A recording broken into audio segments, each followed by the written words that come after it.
Praise the lord. హల్లెలూయా. నీతి స్వరూపుడైన యెహోవా ఘనమైన నామానికి మహిమ కలుగును గాక. యోహాను రాసినటువంటి ఈ ప్రకటన గ్రంథము ముందుగా మొదటి అధ్యాయం 1-2 వచనాలు చూద్దాం.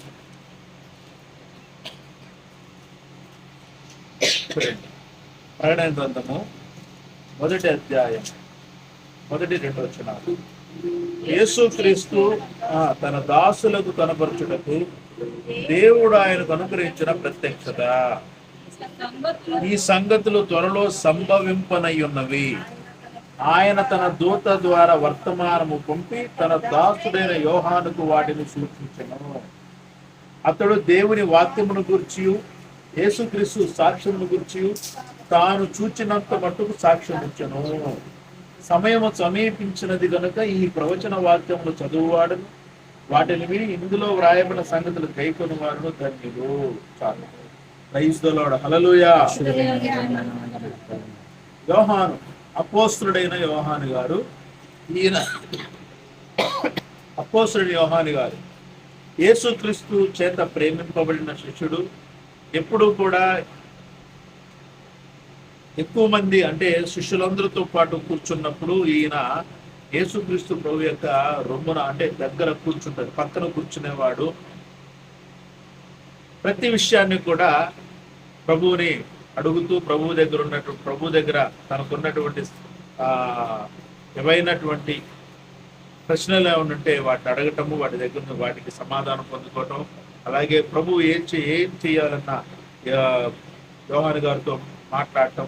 అంటే వారిద్దరి మధ్య ఉన్నటువంటి సన్నిహితమైనటువంటి ఒక సంబంధం, ప్రియ శిష్యుల గురు శిష్యుల సంబంధం చాలా వాళ్ళిద్దరి మధ్య చాలా మంచిగా ఉంటుందన్నమాట. అంటే ఎలాంటిదంటే ప్రతి విషయాన్ని కూడా యేసుక్రీస్తు ప్రభు వారు యోహాను గారితో మాట్లాడుతూ యోహాను గారు అనేకమైన సందేహాలకి ఆయన సమాధానం పొందుకుంటూ ఉంటూ అందుకనే ఆయన రాసినటువంటి సువార్త కానీ ఆయన రాసినటువంటి పత్రికలు కానీ అలాగే ఆయన రాయటం కానీ ఒక సంఘానికి చాలా అద్భుతమైనటువంటి వర్తమానం.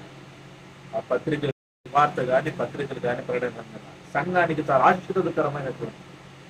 అలాంటి యోహాను గారు పద్మాసు ద్వీపంలో పరవాసిగా ఉన్నప్పుడు పద్మాసు ద్వీపంలోకి పంపబడతాడు. ఆయన సువార్త చేస్తున్నాడని, ముసలితనంలో కూడా ఆయన సువార్త చేస్తున్నాడని ఆ టైంలో ఉన్నటువంటి రోమా చక్రవర్తి ఆయన తీసుకుని వెళ్ళి పద్మాసు ద్వీపంలో వేయటం జరుగుతుంది.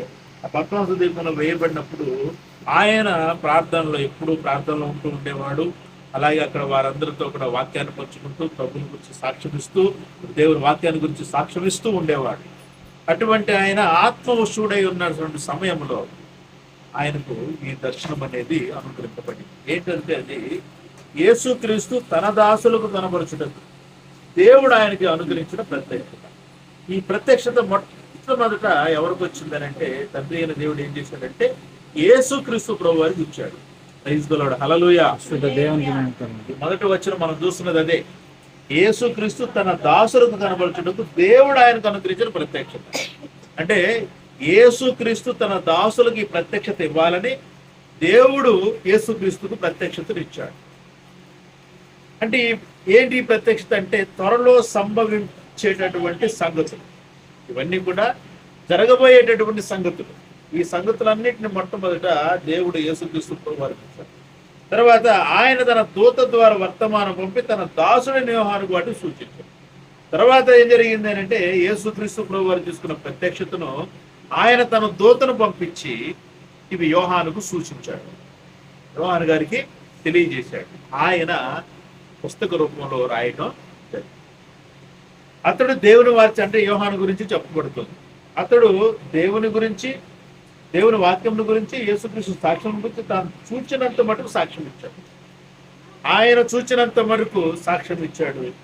అంటే దీనిలో ఆయన చూచినంత వరకు ఆయన సాక్ష్యం ఇవ్వడం జరిగింది. కాబట్టి సమయం సమీపించింది కనుక ఈ ప్రవచన వాక్యాలు చదువువాడు వాటిని విని ఇందులో వ్రాయబడిన సంగతులు గైకొని వారు తండ్రిలు. అది ఇది చాలా ప్రాముఖ్యమైనటువంటి ప్రకటన గ్రంథం. చాలా ప్రాముఖ్యమైనటువంటి గ్రంథం ఇది. ప్రత్యక్షత గ్రంథం అంటే సంభవింపబో సంగతులు తెలియజేసినటువంటి గ్రంథం. ఇందులో మనం ఏం చూస్తామంటే ప్రతి గ్రంథంలో జరిగిపోయిన సంగతులు, జరుగుతున్న సంగతులు, జరగబోయే సంగతులు, జరిగిపోయినవి, జరుగుతున్నవి, జరగబోయేవి.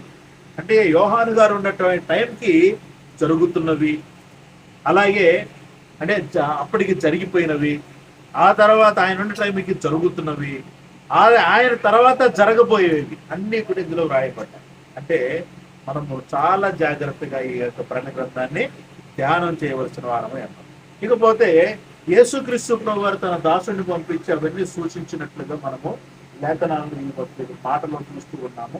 అయితే యేసుక్రీస్తు ప్రభు వారి యొక్క స్వరం వినపడి ఆయనకి ఇలాగూ వ్రాయమని చెప్పి ఆయనకి చెప్పడం జరుగుతుంది. ఏమిటా స్వరం అని చూస్తే ఆయన అక్కడ మనం 9వ వచనం 8వ వచనంలో చూస్తే ఆయన ఒక ప్రత్యక్షత కనపడుతుంది.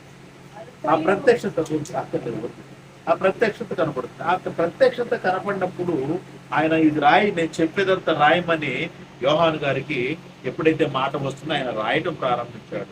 ఏమిటంటే 2వ అధ్యాయం మనం చూస్తాము. ఎఫెసులో ఉన్న సంఘపు దూతకులు రాశారు. ఏమని? 7 నక్షత్రాలు తన కుడి చేత పట్టుకొని 7 దీపస్తంభాల మధ్య సంచరించేవాడు చెప్పు సంగతులు ఏమనగా, నీ క్రియలను, నీ కష్టమును, నీ సహనమును నేను ఎరుగుతున్నాను. నీవు దుష్టులను సహింపలేవనియు, అపోస్తలులు కాకయే తాము అపోస్తలులమని చెప్పుకుని వారిని పరీక్షించి వారు అబద్ధికులని నీవు కనుగొట్టివనియు, నీవు సహనము కలిగి నా నామ నిమిత్తం భారం భరించి అలయలేదని నేను ఎరుగుతున్నాను. అయినను మొదట నీకున్న ప్రేమని వదులుతువని నేను నీ మీద తప్పు ఒకటి మోపవలసి ఉన్నది.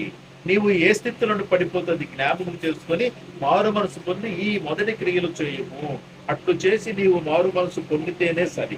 లేని ఎడల నీ వద్దకు వచ్చి నీ స్తంభమును, నీ దీపస్తంభమును దాని చోట నుండి తీసివేస్తుంది. అయితే ఈ ఒకటి నీలో ఉన్నది, నికులాయితుల క్రియలు నీవు ద్వేషించుచున్నావు, నేను కూడా వీటిని ద్వేషిస్తున్నాను. చెవి గలవాడు ఆత్మ సంగములతో చెప్పుచున్న మాట వినుగాక. జయించు వానికి దేవుని పరదేశంలో ఉన్న దేవుడు యొక్క ఫలములు భుజింపనిక్కును. ఇది మొదటి సంఘపు దూతకు, ఎఫెసులో ఉన్న సంఘపు దూతకు ప్రభువు చెప్పినటువంటి లేఖ. ప్రభు యోహాను గారికి రాయమని చెప్పినటువంటి లేఖ. ఈ లేఖలో ఏముందంటే మొత్తం అంటే ఆనాడు ఉన్నటువంటి సంఘము, ఆ సంఘము దేవుని ఎడల సహనము, అలాగే ఓర్పు, పరీక్షలకు నిలిచినదై అనేకమైన శోధనలు వేదనలో ఉండి అది ఆ సంఘము నడుస్తున్నటువంటి సమయము. ఆ సమయంలో అంతా బాగానే ఉంది, కానీ ఒకటి తక్కువైపోయిందంట, ప్రేమ తగ్గిపోయిందంట. అన్ని బాగానే ఉన్నాయి కానీ ప్రేమ తగ్గిపోయింది. చూడండి, ప్రభు ఇక్కడ హెచ్చరిస్తున్నాడు ఏంటంటే, మనం అన్నీ చేస్తాం కానీ ప్రేమించలేము. శత్రువులు ప్రేమించలేము, అలాగే ఎవరన్నా మనతో గొడవ పెట్టుకుంటూ వారిని ప్రేమించలేము. వారిని మనం మనసులో ద్వేషపూర్వకంతో చూస్తూ ఉంటాం. మన ఆలోచనలో వారిని ద్వేషించే వారిగా మనకు కనపడతారు. వాళ్ళు ఎలాంటి వాళ్ళు, అలాంటి వాళ్ళు అనే ఆలోచనతో మనం ఉంటాం. మనం అన్ని బాగానే ఉంటుంది. ఓకే, ప్రభు అంటే ఇష్టము, ప్రభు ప్రార్థనలు గంటల తరబడి ప్రార్థనలు చేస్తాం, అలాగే వాక్యాన్ని వింటాం. వాక్యాన్ని వింటాం కానీ వాక్యం ఏం చెబుతుంది? ప్రేమించమని చెబుతుంది. కానీ ఆ వాక్యాన్ని మనం అనుసరించే విషయంలోనే మనం ఏం చేస్తున్నాము? వెనకడుగు వేస్తాం. మనం ఎన్ని చేసినా, మన ప్రాణం పెట్టినా, మనం చివరికి మనం ప్రాణం పోయేటప్పటికి మనలో ప్రేమ అనేది, ఇతరులను ప్రేమించే స్థితి అనేది లేకపోతే మాత్రం ఉపయోగం లేదు కదా. ప్రేమ అనేది మనలో లేకపోతే ఉపయోగం లేదు. కాబట్టి ఆలోచన చేయాలి. మనం ఎంత చేసినా, నువ్వు నీ ఆస్తంతా దేవుని సేవార్థమై ఇచ్చినా, నువ్వు ప్రేమించవలసిన వారిని ప్రేమించకపోతే నువ్వు పరిచయం కోసం ఖర్చు పెట్టేదంతా వ్యర్థమే. పౌలు గారు క్లియర్ గా చెప్పారు కదా, 1 కొరింథీ 13వ అధ్యాయంలో ప్రేమ గురించి ఆయన మామూలుగా చెప్పరు. అన్ని భాషల్లో మాట్లాడతారంట కానీ ప్రేమ ఉండదు. ప్రవచనాలు చెప్తారంట, ప్రేమ ఉండదు. ఉపయోగం ఏంటి అన్నాడు ఆయన. ఎన్ని భాషలైనా, దేవదూతల భాషలో మాట్లాడినా సరే నీకు ప్రేమ లేకపోతే వ్యర్థమే. ఎలా ఉంటావు? గడగడ మోగేటటువంటి కంచులాగా ఉంటావు అంతే. పంచు దేనికి ఉపయోగం? దేనికన్నా ఉపయోగమా చెప్పండి? దేనికన్నా ఉపయోగం ఉందా? ఇక్కడే ఏదో వస్తువు చేసి పెట్టుకోవటం వరకే, అంటే షోగా ఉంటుంది అంతవరకే. సంఘములు కూడా బాగా ప్రార్థన చేసి భాషలు మాట్లాడి ప్రవచనాలు చెప్పేటటువంటి వాళ్ళు, ప్రేమ లేని వాళ్ళు షో సంఘములో ఉన్నారంటే లెక్కల కోసమే. ప్రైజ్ ది లార్డ్, హల్లెలూయా. పెద్ద పెద్ద సంఘాలు ఉన్నాయి, ఆ సంఘాలలో ఎవరైనా ఇతర సంఘాలు ప్రేమించే మనసు ఉంటుందా? సరే, ప్రేమతో మనము ఉన్న వాక్యాన్ని ఉన్నదంటే చెప్పామనుకో, అంగీకరిస్తారా? వాక్యం ఏం చెప్తుందో దాన్ని మనం చెప్తాం, కానీ ఆ సేవకుని మీద ఉన్నటువంటి ప్రేమతో ఈ వాక్యాన్ని వాళ్ళు ఏం చేస్తారు? పక్కకి పెట్టేస్తారు. పక్కకి పెట్టేసి ఈ ఉన్నది ఉన్నట్టు చెప్పిన వాక్యం చెప్పిన సేవకుడిని దూషించడం, ద్వేషించడం ప్రారంభిస్తారు. నువ్వంత పవిత్రుడువా, నువ్వంత గొప్పోడివా, నువ్వంత అంటే మా సేవకునికే చెప్పేంత గొప్పోడివా అని మాట్లాడుతుంటారు. నీకు అంత వయసు ఉందా? నీకు అంత ఎక్స్పీరియన్స్ ఉందా? ఏం తక్కువ మాట్లాడుతున్నారు? ఏం తక్కువైంది వీళ్ళకి ఇలా మాట్లాడటానికి? ప్రేమ తగ్గింది. ప్రైజ్ ది లార్డ్, హల్లెలూయా. అంటే నువ్వు సేవకుని, నీ సేవకుని ప్రేమిస్తా అందరిని ప్రేమిస్తా. నీవు నీ సేవకుని ప్రేమిస్తే అందరినీ ప్రేమిస్తావు. కేవలం నీ సేవకునే ప్రేమించి మిగతా అందరినీ నువ్వు ద్వేషిస్తున్నావు అంటే ప్రేమకున్న వాల్యూ ఏది? ప్రభువు చూపించిన ప్రేమకు నువ్వు ఇచ్చే విలువేంటి? ఈ మొదటి సంఘానికి ప్రేమ తక్కువైంది. మొదటి సంఘానికి అంటే ఇది ఏది అంటే ప్రేమ లేకపోతే ఏమన్నాడు పౌలు? 1 కొరింథీ 13వ అధ్యాయం చూడండి, ఏమన్నారు?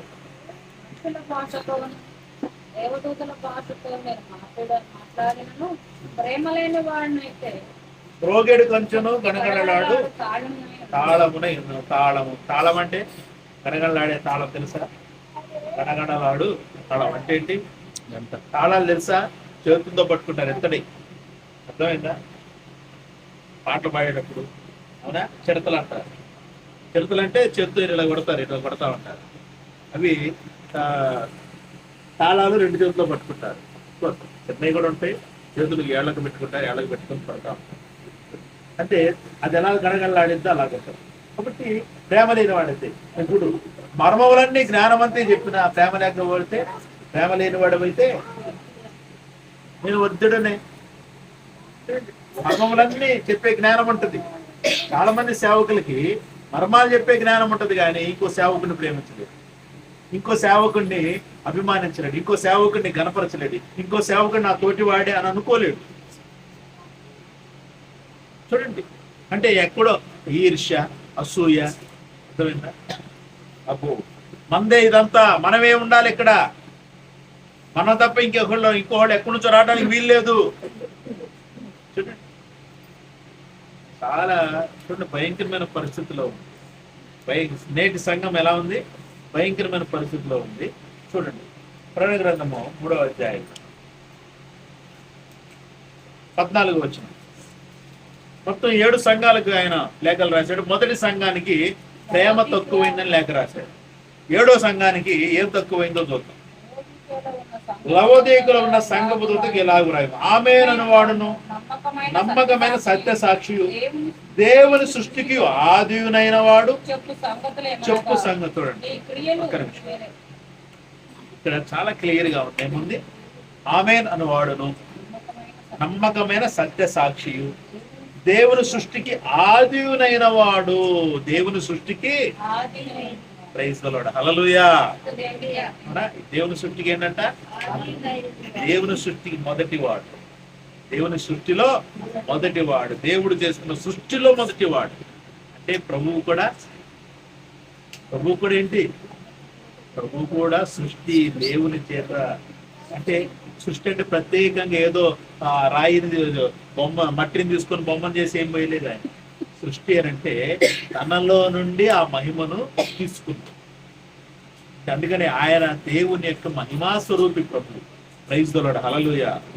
యేసుక్రీస్తు ప్రభు వారు దేవుని యొక్క తండ్రి అయిన దేవుని యొక్క మహిమలో నుంచి వచ్చినవాడు. ఆ మహిమలో నుంచి ఆయన తీసుకున్నాడు. తర్వాత ఆయన ద్వారా ఆ మహిమలో నుంచి మిగతా అన్నిటిని ఆయన చూసుకున్నాడు. అందుకనే దేవుని సృష్టిగా చురుకు సంగతులు ఏమనగా నీ క్రియలు నేను ఎరుగుదును. అది నీ క్రియలు నేను ఎరుగుదును. ఏమన్నా నీ చల్లగానైనను, ఆలోచన చేయండి, చల్లగానైనను, తర్వాత వెచ్చగానైనను లేవు. నీవు చల్లగానైనను వెచ్చగానైనా ఉండిన మేలు. నీవు చల్లగానైనను వెచ్చగానైనను చల్లగానైనా ఉండక నిలువెచ్చనిగా ఉన్నావు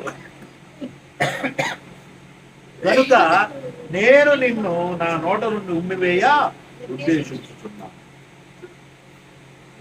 నీవు వెచ్చగానైనా చల్లగానైనా ఉండిన మేలు. ఉండగా నువ్వు వెచ్చగానే చల్లగానైనా ఉండక నులివెచ్చనగా ఉన్నావు.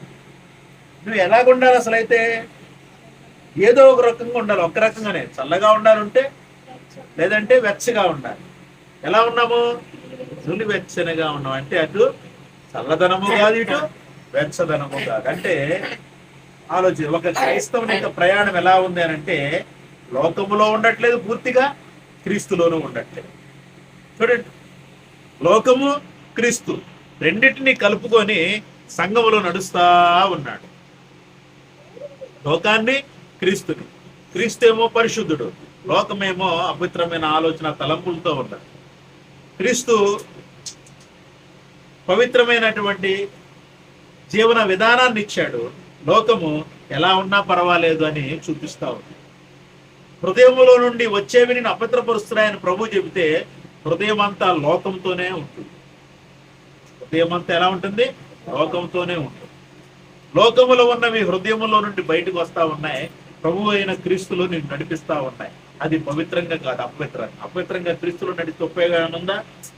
పవిత్రుడైనటువంటి క్రీస్తు పవిత్రమైనటువంటి జీవన విధానాన్ని ఇచ్చిన వాడు. ఆయన సన్నిధిలో నిందారహితులుగా నడవలసిన వాళ్ళం. మనమేం చేస్తున్నామంటే లోకముతో కలిసి మనము ప్రయాణం అవుతున్నాము. మనమేమనుకుంటున్నామంటే లోకాన్ని కూడా పరలోక రాజ్యానికి తీసుకుని వెళ్ళాలి అని ఒక ఆలోచన మనకు. లోకాన్ని వదిలిపెడితే బాగోదు. క్రైస్తవునికి, సేవకునికి ఈరోజు ఎలా ఉందంటే అట్టట్ట. అందుకనే చాలా మంది సేవకులు చూడండి, లోకంతో కలిసి వాళ్ళు సేవా పరిచర్య చేస్తా ఉన్నారు. లోకము దుష్టుని యందు పడుతుంది.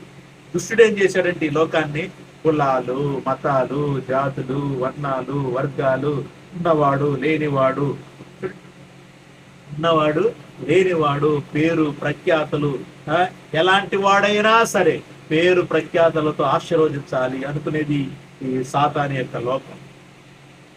అంటే మనం ఆలోచన చేయాలి. మనకు ఆలోచనలు తట్టట్లా, క్రైస్తవులకు ఆలోచనలు రావట్లా. నిజంగా అండి, ఈ లోకములో రాజకీయ నాయకులు, సినిమా యాక్టర్లు, వ్యాపారస్తులకి ఎందుకు సువార్త వెళ్ళట్లేదు? దేవుడు వద్దన్నాడా? దేవుడు వద్దన్నాడా? వాళ్ళు నమ్మరు. వాళ్ళకి ఎలా చెప్పాలి, వాళ్ళకి చెప్పే స్థితిలో ఉండరు అని వీళ్ళే ఆగిపోతారు. మనమే ఆగిపోతా ఉన్నాం. మరి వాళ్ళు ఇదే జీవితం అనుకొని జీవించేస్తా ఉన్నారు, వెళ్ళిపోతా ఉన్నారు. ఇది జీవితం కాదు అని వాళ్ళకి తెలియాలి కదా. అని ఎవరు గొప్ప గొప్ప సేవకులు స్టేజీల మీద కూర్చోబెట్టుకుంటారు, కానీ రాజకీయ నాయకుల్ని వాళ్ళకి సువార్త చెప్పరు. దేవుడు నిన్ను ఆశీర్వదించాడు అంటారు. దేవుడు నిన్ను అంటే ఇలా చెప్పే దేవుడను వాళ్ళ దేవుడు ఒకటే. అంతేగా, దేవుడు నిన్ను ఆశీర్వదించాడని చెప్పి ఒక రాజకీయ నాయకుడితో, ఒక వ్యాపారవేత్తతో, ఒక ఎన్కౌంటర్ చేసే పోలీస్ ఆఫీసర్తో అంటున్నాడని అంటే వాళ్ళ దేవుడు వేరే దేవుడు ఒక్కడే. మన దేవుడు ఎలా పడితే అలా జీవించే వాళ్ళని ఆశీర్వదించడు. ప్రైజ్ ది లార్డ్, హల్లెలూయా. నీతి, యథార్థత, పరిశుద్ధత కలిగి మొదటి దేవుని రాజ్యాన్ని, నీతిని వెతికిన వాళ్ళనే తండ్రి అయిన దేవుడు యేసు నామములో ఆశీర్వదిస్తాడు. ఎలా పడితే అలా జీవించే ఎవరిని కూడా, సేవకుడైనా, రాజకీయ నాయకుడైనా, సినిమా యాక్టర్ అయినా, పోలీస్ ఆఫీసర్ అయినా, కలెక్టర్ అయినా, ఎవరైనా కానీ ఎవరినైనా నీతి, యథార్థత, పరిశుద్ధత కలిగి నీతిని, దేవుని రాజ్యాన్ని, దేవుని నీతిని ఎవరైతే వెతికి ఆయన సన్నిధిలో జీవిస్తూ ఉంటారో వారిని ఆయన ఆశీర్వదిస్తాడు. అంతేగాని ఇష్టానుసారంగా జీవించే సేవకుల్ని, రాజకీయ నాయకుడిని, సినిమా యాక్టర్ని, వ్యాపారవేత్తని దేవుడు ఆశీర్వదించాడు. మనం అదే చూస్తాం. లోకముతో కలిసి క్రైస్తవుడు, విశ్వాసి, సేవకుడు ప్రయాణం అవుతా ఉన్నాడు. సగం లోకం, సగం దేవుని సన్నిధి. అంటే 2 పడవల మీద కాళ్ళేసి వెళ్ళిపోతా ఉన్నాడు. వాస్తవమే కదా, 2 పడవల మీద కాళ్ళేసి ప్రయాణం చేస్తే మునిగిపోతామా లేదా? మరి మనం మునిగిపోవాలనుకుంటున్నామా? మునిగిపోవాలనుకుని లోకముతోనూ క్రీస్తుతోనూ ప్రయాణం చేయడానికి తాపత్రయపడుతున్నామా? మరి మునిగిపోవాలి అనుకుంటే అసలు నీ వైదనం ఇప్పుడు ఆ లోకమనే పడవలోనే ఉండిపోవచ్చు కదా. మునిగిపోవాలనుకుంటే ఇంకా ఇక్కడెందుకు? క్రీస్తు అనే పడవెందుకు? దేవుని రాజ్యం అనే పడవెందుకు? ఒకే పడవలో ప్రయాణం, ఏదైనా ఒకటే. మునగాల లేదంటే ఈత కొట్టుకుండా మంచిగా తేలిపోతూ వెళ్ళిపోవాలా. మంచిగా ప్రయాణం వెళ్తున్నాం. ఈ ప్రయాణంలో అనేక ఆటుపోట్లు వస్తూనే ఉంటాయి. ఒక గమ్యం అయితే ఉంది కదా, అక్కడ అద్భుతమైనటువంటి రాజ్యాన్ని దేవుడు ఏర్పాటు చేశాడు క్రీస్తు ద్వారా. శ్రమ శోధన వేదన అన్ని భరించి తట్టుకుని నిలబడే వాళ్ళకి కిరీటాలను ఏర్పాటు చేశాడు. అదే కదా, అంతే కదా. పరుగు పందెములు ఓపికతో పరిగెత్తేవానికే కదా ఎదుటిగా ఉన్నటువంటి పత్రం వచ్చేది. బంగారమో వెండో కొంచెం మూడిట్లు ఏదో ఒకటి ఇస్తారు కదా. అంటే మూడు ఉంటాయి కదా. కానీ ఇక్కడ ఎలాంటి వాడైనా సరే, ఎన్ని తక్కువ శ్రమలైనా ఎక్కువ శ్రమలైనా ఎవరైనా సరే అందరికి ఒకటే కిరీటం. ఓర్పు సహనముతో ఉన్నటువంటి యొక్క క్రైస్తవ జీవిత ప్రయాణములో అన్నిటిని ఆటుపోట్లన్నీ తట్టుకొని సజావుగా వెళ్ళేటటువంటి వానికి పెద్దోడైనా చిన్నోడైనా పేదోడైనా ధనికుడైనా ఎవరైనా సరే అందరూ అదే ప్రయాణంలో వెళుతున్న వారందరూ ఒకటే కిరీటం. ప్రైజ్ ది లార్డ్, హల్లెలూయా. గొప్ప కులస్తుడని చెప్పి గొప్ప కిరీటాలు లేవు, తక్కువ కులస్తుడని చెప్పి మామూలు కిరీటాలు లేవు. మాలకైనా మాదికైనా ఎరుకలైనా ఏనాదికైనా కమ్మైనా రెడ్డైనా కాపైనా బ్రాహ్మణైనా ఎవరికైనా సరే అందరికి ఏంటి? ఒకటే కిరీటం. ప్రైజ్ ది లార్డ్, హల్లెలూయా. ఆ కిరీటం ఎవరికి? వీళ్లలో ఎవరైతే మంచి పోరాటం పోరాడి విశ్వాసాన్ని కాపాడుకొని వాళ్ళ యొక్క జీవిత విధానంలో పవిత్రతను కలిగి వాళ్ళ యొక్క ప్రయాణం అంతా కూడా ప్రభువుని మహిమపరుస్తూ ఎవరైతే జీవించారో వాళ్ళందరికీ ఒకటే కిరీటం. వాళ్ళు మాలామాది ఎరుకుల యానాది రెడ్డి కాపు కమ్మ బ్రాహ్మణ ఇంకా గౌడ కులసులు ఎవరైనా సరే చూడండి, ఏ కులము లేదు. ఈ కులానికి ఈ కిరీటం, ఈ కులానికి ఈ కిరీటం ప్రభు ఇవ్వట్ల, వీళ్ళు ఇస్తున్నారు. ఇప్పుడున్న సేవకులు ఇస్తున్నారు. అందుకనే ప్రభు అంటాడు, ప్రభువా అని పిలుచు ప్రతివాడు పరలోక రాజ్యంలో ప్రవేశించడు గాని పరలోకమందు నా తండ్రి చిత్త ప్రకారమే ప్రవేశించును. ఇక్కడ తారతమ్యాలతో ఉండే సంఘములో ఉన్నటువంటి సేవకులు విశ్వాసులు అందరూ కూడా ఏమంటారు రేపు? ప్రభువా నీ నామంలో దయ్యాలు వెళ్ళగొట్టాం, నీ నామంలో ప్రవచించాం, నీ నామంలో మేము ఇలా చేసాం అలా చేసాం అంటే అక్రమము చేయువారులారా నేను మిమ్మల్ని ఎన్నడూనూ ఎరుగను. ఎందుకు? ప్రభు చిత్తం ఏంటి మీరు చేసిందేంటి? తండ్రి చిత్తం ఏంటి మీరు చేసిందేంటి? ప్రభువులందరూ కూడా ఒకటే సంఘములో శరీరాలు. అంతేగాని ఆయన సంఘములో కులాలు లేవు, గుర్తుపెట్టుకోండి. ఆయన సంఘములో పేద ధనిక తారతమ్యాలు లేవు. ఆయన శరీరంలో 2 చేతులు ఉన్నాయి, సేమ్ సమానంగా. 2 చేతులకి 5 ఏళ్ళు ఉంటాయి, సమానంగానే ఉంటాయి. అంతేగాని ఒక చేతికి 5 ఏళ్ళు బారు, ఇంకో చేతికి 5 ఏళ్ళు పొట్టిగా ఉంటాయి. శరీరములో ఆయన శరీరములో అవయవాలు చాలా జాగ్రత్తగా ఉన్నాయి. ఏమన్నా నులివెచ్చనిగా ఉన్నావు. ఏమంటున్నాడు అప్పుడు? నేను నిన్ను నా నోట నుండి ఉమ్మివేయ ఉద్దేశించుచున్నా. ఏం చేయాలనుకుంటున్నాడంటే ప్రభు? ఉమ్మివేయాలనుకుంటున్నాడు. ఉమ్మివేయటం అంటే అర్థం ఏంటి? తిరస్కరించటం, అసహించుకోవటం. ఉమ్మి ఎప్పుడు వేస్తాం? అంతే కదా, ఏదైనా అసహ్యం అనిపించినప్పుడు ఉమ్మేస్తాం. ఏదైనా మన ఒంట్లో ఏదన్నా ఇన్నర్ ఫీలింగ్ ఏదన్నా ఇబ్బెట్టుగా అనిపించినప్పుడు ఉమ్మేస్తాం. కాబట్టి నేను నా నోట నుండి నిన్ను ఉమ్మివేయ ఉద్దేశించు. చాలా జాగ్రత్తగా ఉండాలి. నులివెచ్చనగా ఉంటే ఏం చేస్తున్నాడంటే ప్రభు ఉమ్మి వేస్తారు, బయటికి ఇసిరేస్తారు. కాబట్టి ఏమంటున్నాడు తర్వాత, ఏమంటున్నాడు నువ్వే కాబట్టి ఏమంటున్నాడంటే ఏమనుకుంటున్నాడంట వీడు, ఈ విశ్వాసం ఏమనుకుంటున్నాడంట, ఈ సంఘం ఏమనుకుంటుందంట, నీవు దౌర్భాగ్యుడవును దిక్కుమాలుడవని ఉన్నావని ఎరుగక కొదవలేదని చెప్పుకోవచ్చు. నేను ధనవంతుడను, ధనవృద్ధి చేసి ఉన్నాను, నాకేమీ కొదవలేదని చెప్పుకొనుచున్నాను. నీవు ధనవృద్ధి చేసుకున్నట్లు అగ్నిలో పుట్టం వేయబడిన బంగారమును నీ దిశముల సిగ్గు కనబడకున్నట్లు ధరించుకున్నట్టుకు తెల్లని వస్త్రములను నీకు దృష్టి కలుగున నీ కన్నులు కాటుకున్న కొనుమని నీకు బుద్ధి చెప్పుచున్నాను. నేను ప్రేమించే వారిని గద్దించి శిక్షించుతున్నాను గనుక నీవు ఆసక్తి కలిగి మారు మనసు పొందుము. అది ఏమంటున్నాడు, మనం అనుకుంటున్నాం, నేను బ్రహ్మాండంగా ఉన్నా, నేను ధనవంతుణ్ణి, నాకు ధనము సమృద్ధిగా ఉంది, నాకేమి కొదువలేదు అనుకున్నాం.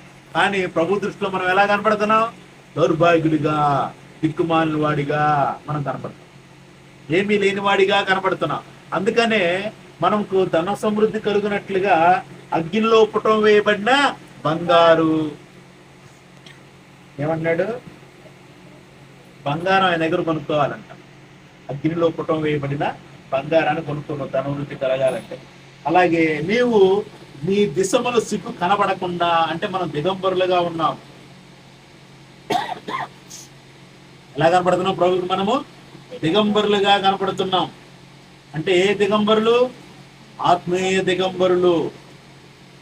ఆత్మీయ దిగంబరులు అంటే రేపక్క నిలబడినప్పుడు సిగ్గుతో అక్కడ తలదించుకుంటాము.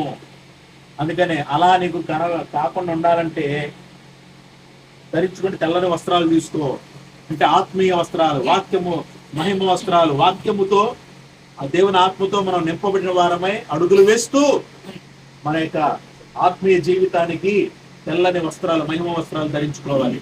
అవి వాక్యముతో మనం ప్రభువుని, ఆత్మతో మనం ప్రభువుని మనం ఆరాధన చేసినప్పుడు అవి మన ఆత్మీయ జీవితానికి ఇవ్వబడేటటువంటి వస్త్రాలు, అవి ధరించుకోవడానికి.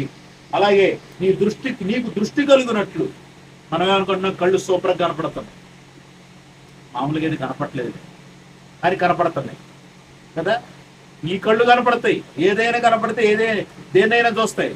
కానీ ఆయన చెప్తున్నది మన ఈ భౌతికపరమైన కళ్ళు కాదు, ఆత్మీయ నేత్రాలు. మన ఆత్మీయ నేత్రాలు మూసుకుపోయాయి. అందుకనే మనకు వాక్యం ఏముందో తెలియదు, వాక్యములో ఉన్నది ఏంటో తెలియదు, వాక్యాన్ని మనం అర్థం చేసుకోలేం. అలాగే దేవుని యొక్క కార్యాలను చూడలేం, దేవుని యొక్క కార్యాలను అర్థం చేసుకోలేం. మనోనేత్రాలు మూసుకుపోయాయి, అవి అవిశ్వాసులకు కదా. మరి మనము దేవునికి వ్యతిరేకంగా, ప్రభువుకి వ్యతిరేకంగా జీవిస్తూ అవిశ్వాసం అయిపోయాము కదా. అవిశ్వాసం అయ్యాము కాబట్టే కదా మీరెవరో నేను ఎరుగునని చెప్పి ఆయన చెప్తున్నాడు ప్రభువు. అదే నువ్వు విశ్వాసంతో జీవించేవాడవైతే రమ్మని లోకపలికి ఆహ్వానిస్తారు.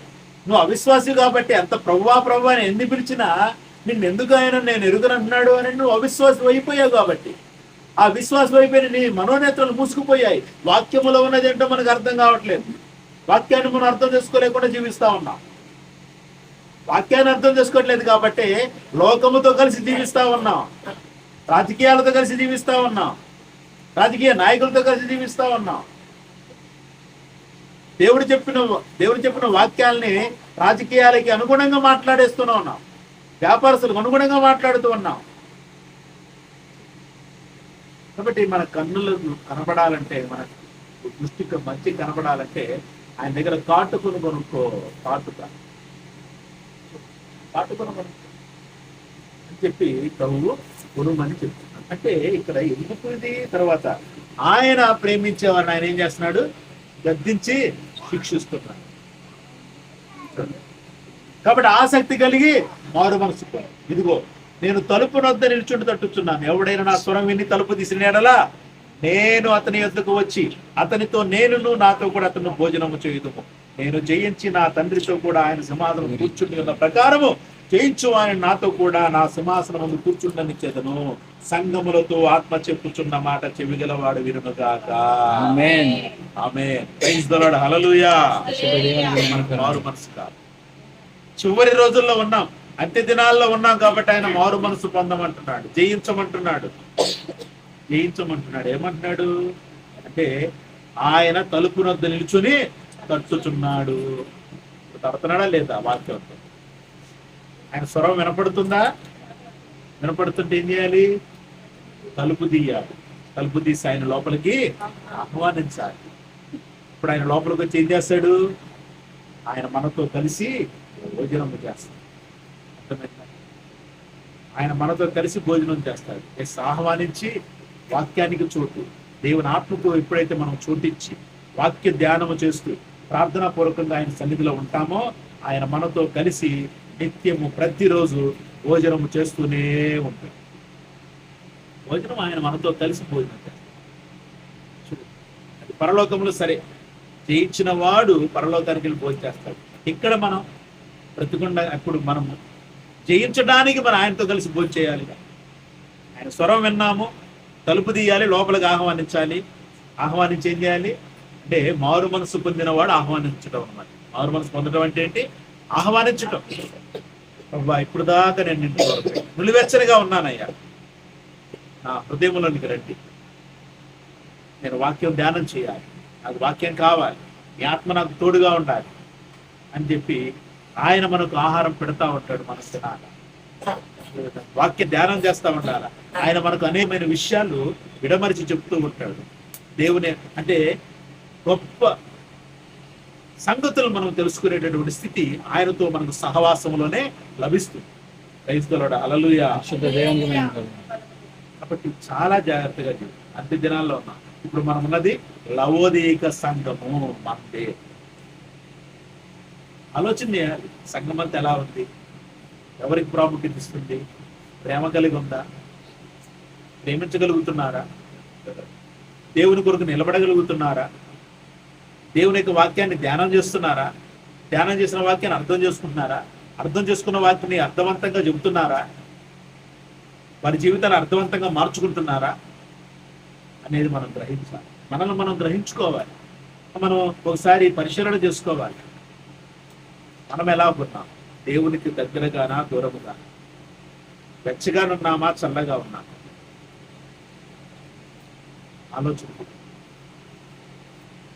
మనం ఆయన నోటను ఉమ్మివేయి ఉద్దేశించాడు ఆయన. అలాగే ఉన్నాం మనం. ఆయన ఉమ్ములోకి మనం వెళ్ళిపోతామా? ఆయన ఉమ్ము రూపంలో మనం మార్చబడుతున్నామా? ఆయన ఉమ్ములాగా మనం కనపడుతున్నామా ఆయనకి? కాబట్టి చాలా జాగ్రత్త. అంత్య దినాల్లో ఉన్నాం. భయంకరమైన రోజులు, అనేకమైన విషయాలు ప్రణి గ్రంథంలో ఉన్నాయి. ఇప్పుడు ఉన్నటువంటి సంఘము మనము లవోదీయ, తొలివెచ్చని సంఘము, లోకము మరియు ప్రభు అని చెప్పి రెండింటిని కలుపుకొని వెళ్ళాలని ప్రయత్నం చేసే సంఘము, లోకాన్ని దేవుని రాజ్యంలోనికి తీసుకొని వెళ్ళాలి అని తాపత్రయపడుతున్న సంఘం ఇది. లోకాన్ని దేవుని రాజ్యంలోకి తీసుకెళ్ళాలి. పాపం దేవుడు లోకాన్ని వదిలిపెట్టేశాడు. బాధపడుతున్నారు సేవకులు. చాలా మంది బాధపడుతున్నారు. లోకాన్ని అలా వదిలేస్తామా? చెప్పండి. లిప్స్టిక్ అలా వదిలేస్తామా? ఆడవాళ్ళు జీన్ ప్యాంట్లు వేసుకుంటున్నారు, వేసుకొనివ్వండి, ఏం పర్వాలేదు. టీ షర్ట్లు వేసుకుంటున్నారు, వేసుకొనివ్వండి, ఏం పర్వాలేదు. తీసుకెళ్దాం వాళ్ళు కూడా పరలోకానికి. స్లీవ్లెస్లు వేసుకున్నారు, ఏం పర్వాలేదు, తీసుకుని వెళదాం. ఏం పర్వాలేదండి, వాడు తాగుడికి అలవాటు అయ్యాడు, అయినా ప్రభు దగ్గరకు వస్తున్నాడుగా, ఏం పర్వాలేదు, తాగుపోతాను కూడా తీసుకెళ్దాం, ఏం పర్వాలేదండి. తాగితే తాగాడు, వాడు శ్రమలు మర్చిపోవడానికి తాగుతున్నాడండి, వాక్యం ఉంది కదా అందుకనే తాగుతున్నాడు, ఏం పర్వాలేదు, ప్రభు క్షమించేవాడు, తీసుకుని వెళదాం అని సేవకులు అనుకుంటున్నారు. రాజకీయ నాయకులకు తీసుకుని వెళ్దామండి, దేవతలు మొక్కాడు, ఏమైంది? మన రాజకీయ నాయకుల వాళ్ళు మనకి ఎంత చేస్తున్నారు? వాళ్ళు మనకి క్రిస్మస్కి ₹1,00,000 ఇస్తున్నారు కదా, అందరికి విందు ఏర్పాటు చేస్తున్నారు, మంచి మటన్ చికెన్ బిర్యానీతో విందు పెడుతున్నారు. తీసుకెళ్దామండి పాపం, రేవంత్ రెడ్డి గారిని తీసుకెళ్దాం, లేకపోతే ఆయన తీసుకెళ్దాం, ఈయన తీసుకెళ్దాం, లేకపోతే రాజ్యానికి తీసుకెళ్దామండి, జగన్మోహన్ రెడ్డి తీసుకెళ్దాం, చంద్రబాబు నాయుడు తీసుకెళ్దాం, పవన్ కళ్యాణ్ తీసుకుని వెళ్దాం. వీళ్ళందరూ ఎలా పడితే అలా మాట్లాడుతారు, ఏం పర్వాలేదు, దేవుడు వీళ్ళని కూడా కోరుకుంటున్నాడండి, తీసుకెళ్దాం. రాజ్యానికి తీసుకెళ్దాం, లోకాన్ని కూడా తీసుకెళ్లి పెడతామండి, ఏం పర్వాలేదు, లోకం అక్కడ లేదు కదా, లోకాన్ని వదిలిపెడితే ఎలాగా అని సేవకులు బాధపడిపోతా ఉన్నారు. అలా జాగ్రత్తగా చివరి రోజులు, భయంకరమైన రోజులు, అద్దె దినాల్లో ఉన్నాం. దేవుని వాక్యానికి విలువ ఇవ్వని రోజులు, దేవుని ఆత్మకు విలువ లేనటువంటి రోజులు, భయంకరమైన సేవ చేస్తున్న సేవకులు ఉన్నటువంటి రోజులు, దేవునికి వ్యతిరేకంగా, దేవుని వాక్యానికి వ్యతిరేకంగా దేవుని ఆత్మకు వ్యతిరేకంగా, దేవునికే వ్యతిరేకంగా ఉన్నటువంటి సేవకులు ఉన్నటువంటి రోజులు. ఈ నిలువెచ్చని రోజుల్లో అందరూ కూడా నిలబడి ఒకటే అడుగుతారు, ప్రభువా నీ నామములో మేము బోధించాము, మీరెవరో నాకు తెలియదు పోండి అంటాడు. మీరెవరో నేను ఎరుగను పొండి అంటాడు. మళ్ళీ ప్రవచనాలు చెప్పిన వాళ్ళే, అద్భుతాలు చేసిన వాళ్ళే, స్వస్థతలు చేసిన వాళ్ళే, కానీ ఏం మర్చిపోయారు చివరికి? తండ్రి చిత్తాన్ని మర్చిపోయారంట. తండ్రి చిత్తాన్ని మర్చిపోయారు. చాలా జాగ్రత్తగా ఉంది. తండ్రి చిత్తాన్ని బట్టి మనం అడుగులు వేయడానికి తాపత్రయపడాలి. తండ్రి చిత్తం ఒకటే, నువ్వు చనిపోతే నిత్య జీవంలోకి వెళ్ళాలి. ప్రైజ్ ది లార్డ్, హల్లెలూయా. తండ్రి చిత్తం ఏంటి? చనిపోతే నిత్య జీవానికి వెళ్ళాలి. అంటే చనిపోతే అంటే చనిపోవటానికి ముందు ఏముంది? బ్రతుకుందిగా. అంటే ఈ బ్రతికినంతగా ఎలా జీవించాలి? తండ్రి చిత్త ప్రకారంగా జీవించాలి. తండ్రి చిత్త ప్రకారంగా జీవించడం అంటే ఏంటి? నీతి, యథార్థత, పరిశుద్ధత కలిగిన వారమై వాక్యాన్ని బట్టి దేవుని ఆత్మ నడిపింపుతో నడవాలి. నిలువెచ్చని స్థితి కాదు, లోకాన్ని పూర్తిగా త్యజించాలి. లోకాన్ని పూర్తిగా దూరం పెట్టాలి. పూర్తిగా దూరం పెట్టాలి. తల్లి అయినా, తండ్రి అయినా, భార్య అయినా, భర్త అయినా, పిల్లలైనా, ఎవరైనా సరే పక్కన పెట్టేసి ఒకటే, ప్రభువు, వాక్యము, దేవుని ఆత్మ, అందరినీ ప్రేమించు. ఎవరైనా సరే తన మన లేదు, అందరినీ ప్రేమతో ప్రేమించాలా, పలకరించాలా. వాళ్ళని చూడ ఎలాంటి వాడే, ఎంత కరుడు కట్టిన వాడైనా సరే, ప్రభు శరీరం చీల్చిన వారిని క్షమించమన్న ప్రభువును మనం ఆరాధన చేస్తాం. అంత ప్రేమమయుడిని మనం ఆరాధన చేస్తా, మరి మన మాటలేక వాళ్ళు అనేది, ఆ మాటలకే మనసు గాయపడిపోతుంది. కానీ మనం వాళ్ళని ప్రేమించలేకపోతాం. మాటలకే. మరి ఆయన మాటలు అన్నారు, చర్మం చీల్చి వేశారు, మేకులు కొట్టారు, చచ్చేదాకా చూశారు. చనిపోయిన తర్వాత మరలా చచ్చాడా లేదా అని చెప్పి పల్లెలతో పోటు పొడిచారు. శరీరమే లేదు, ఒళ్ళంతా రక్తము మాంసం ముద్దలాగుంది. అయినా ఇంకా బతికేవాడు. ఆయన చనిపోయాడా లేదా ఒక పరీక్ష అన్నమాట. అంటే వాళ్ళు టెస్ట్ చేయడం కోసం పక్కలో పడవటం. అక్కడ కూడా అద్భుతం. దేవుడు ఊరుకున్నాడా? ప్రభువులోంచి అక్కడ ఒక అద్భుతాన్ని చూపించాడు. చూడండి ఎంతటి దేవుడు ఎంతటి ప్రేమతో అద్భుతమైన కార్యాలు మన కళ్ళ కట్టినట్లుగా మన కళ్ళను చూపిస్తున్నాడు. ఎంత అద్భుతమైనటువంటి ఒక ప్రణాళికను దేవుడు మన కోసం సిద్ధపరిచాడు. ప్రతి అంశంలో కూడా కనపడతాం. ప్రభు యొక్క సిలువలో కానీ, జననంలో కానీ, మరణంలో కానీ, సిలువ మీద ఉన్నప్పుడు కానీ, సిలువ తర్వాత కానీ, సిలువ మీద చనిపోయినప్పుడు కానీ, ఆ రక్తం నీరు కారటం కానీ, ప్రతిదీ కూడా, ప్రతి అంశంలో కూడా అద్భుతమైనటువంటి దేవుని ప్రణాళిక కనపడతాం. కానీ సేవకులు ఏం ఆలోచన, విశ్వాసులు ఏం ఆలోచిస్తున్నారు? మీరేం ఆలోచిస్తున్నారు? సార్ ఆలోచించు. ప్రభువును ప్రేమిన దేవుని సన్నిధిలో చాలా జాగ్రత్తగా జీవించుదాం. అంత్య దినాలలో అపాయకరమైన రోజుల్లో ఉన్నాం. Last days. లవోదిక సంఘం ఇది. లవోదిక సంఘము కొద్ది సంవత్సరాలే ప్రభువు రాకడ. కొద్ది సంవత్సరాలే అంతే. ఈలోపు మనము మారాలి. ఆయన ఇప్పటికీ మనకు అవకాశం ఇస్తున్నాడు. మారు మనసు పొందు, ఆసక్తి కలిగి మారు మనసు పొందు. తలుపు దగ్గర నిల్చొని తట్టుచున్నా, నా స్వరం విని తలుపుది, లోపలికి వస్తా, నీతో కలిసి నేను భోంచేస్తా.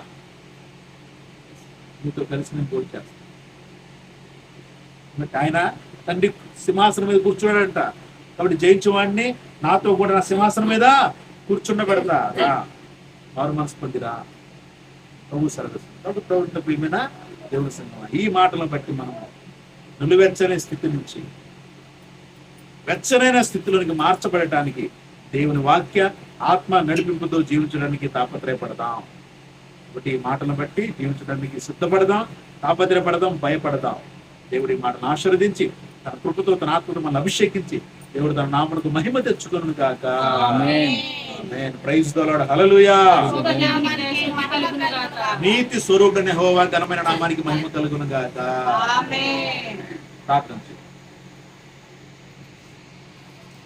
మహాగణుడా, కృపగల తండ్రి, సహాయకుడా, నజరేయుని యేసు నామములో తండ్రి, అనంతరం మహిమ వారిని ప్రేమించిన బిడ్డలు ఈ కుటుంబం ఏర్పాటు చేసుకున్న ఈ కృతజ్ఞత కూడికలో తండ్రి ఈ మాటలు మేము మీ హెచ్చరికలు మేము ధ్యానం చేయడానికి మీరు ఇచ్చిన సమయాన్ని బట్టి మీకు వందనాలు ప్రభువా. థ్యాంక్ యూ తండ్రి. నీ కుమారుడు క్రీస్తుని లోకానికి పంపించు. ఆయన ద్వారా తండ్రి ప్రత్యక్షతను అనుగ్రహించాం. ఆయన ద్వారా ఆయన అపోస్తుడైన యోహాను గారి ద్వారా వచ్చిన ప్రణంలోని మాటలు మేము ధ్యానం చేయడానికి మీరు ఇచ్చిన సమయాన్ని బట్టి మీకు వందనాలు. Thank you my lord. Thank you lord. ప్రభా దయతో తప్పులు ఏమనుంటే మన్నించండి. చెప్పే విషయాల్లో తండ్రి ఏమన్నా నాకు మీరిచ్చిన నడిపింపుని బట్టి మాట్లాడాను, నేను విశ్వసిస్తూ ఉన్నాను. Thank you lord. మీరు ఇచ్చిన మాటలు మాకు వేస్తున్నాం ఆశ్చర్యకరంగా ఉన్నది కాక, నిలువెచ్చగా ఉండక వెచ్చనైనటువంటి ఆత్మీయ జీవితాన్ని జీవించడం మాకు సహాయం దయచేయండి ప్రభావ. మేము వదిలిన ప్రేమను తండ్రి మరలా ప్రేమను పొందుకొని ప్రేమతో మేము జీవించడం మాకు సహాయం దయచేయండి.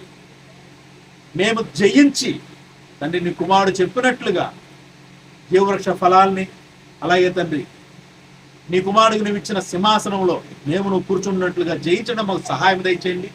నీ ఆత్మ వాక్య నడిపింపును మాకు దయచేయండి ప్రభువా. ఈ మాటలు విన్న మేము వాక్యాన్ని బట్టి మీ ఆత్మను బట్టి అడుగులు పెట్టడానికి మాకు సహాయం దయచేయండి ప్లీజ్ డాడీ. ఈ కుటుంబాన్ని కృపాత్మను అభిషేకించండి. కుటుంబంలో తండ్రి యేసు నామములో మీ ఆత్మ ఉండను గాక. ఇప్పుడు ఉన్న బిడ్డలందరిపై తండ్రి మీ ఆత్మ ఉండను గాక. మీ వాక్యపు శక్తి ప్రతి హృదయాన్ని దర్శించును గాక. Thank you. చీకటి ఆత్మను బంధిస్తూ ఉన్నా మీ ఆత్మతో మమ్మల్ని ఆశీర్వదించి అభిషేకించి నడిపించండి. Thank you madam. మోకరించిన సంఘ బిడ్డలందరినీ ఈ కుటుంబాన్ని మీ కృపాత్మకు అప్పగిస్తూ మీరే తండ్రి బిడ్డలు ఆశీర్వదించి అభిషేకించండి. Thank you. అల్పుడు నన్ను వాడుకున్నందుకు వందనాలు చెల్లిస్తాను. యేసు నామములో ప్రార్థిస్తున్నాను తండ్రి.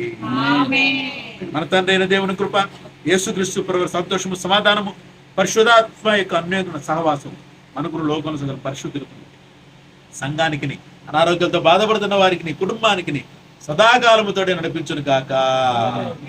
ఆమేన్.